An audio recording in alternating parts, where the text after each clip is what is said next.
A win that ensures there will be a Final Four. UP's 5-set win against DLSU 21-25, 25-20, 25-21, 20-25, 15-12, a crippling injury that could threaten to send the season on a tailspin. Milena Alessandrini, a must-win. Adamson prevailing against New in 3 sets, and an ugly win. Ateneo's 3-set triumph over UE. That was the UAAP women's volleyball weekend in a nutshell. Let's break it down into our thoughts. A big and gritty win by UP. I thought that UP got the job done with defense by blocking at the net, limiting the output of Desiree Cheng, and terrific floor coverage. Hindi nga mapatay ng Salle ang bola. If the wing players were being stopped, Salle couldn't deal with Tots Carlos and Gannaban late in the game.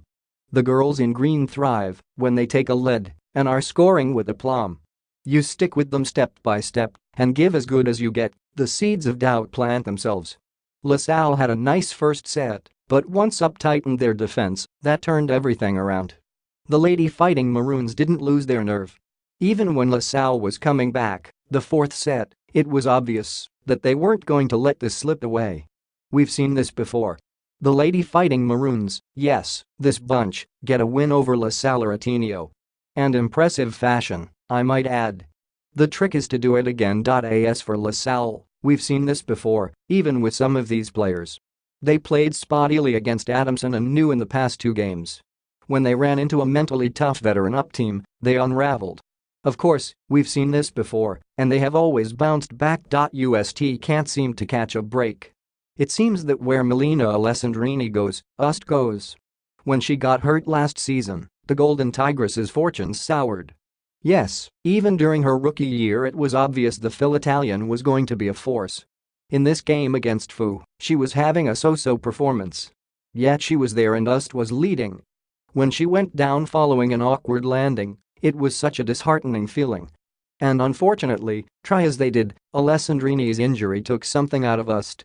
They fell in 4 sets. Remember, they already lost Tin Francisco to an injury in the preseason. You have to feel for Kung Fu Reyes and his girls. They finally have all the weapons in place to compete, then this happens. But there's a long way to go.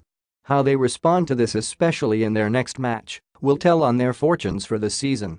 On that Adamson New match. And speaking of a team that lost a crucial piece, New is trying to get by after losing setter Joim Kagant.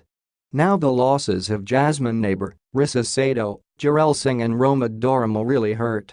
Imagine if they still had them in uniform. I will not give too much credit to Adamson for their win. They should win seeing as they are playing against a team of 10 players with 7 rookies. Mahiya naman sila kung madalo pa. In a short season, I am skeptical of coaching changes, but maybe that shocking loss to UE was the last straw for them.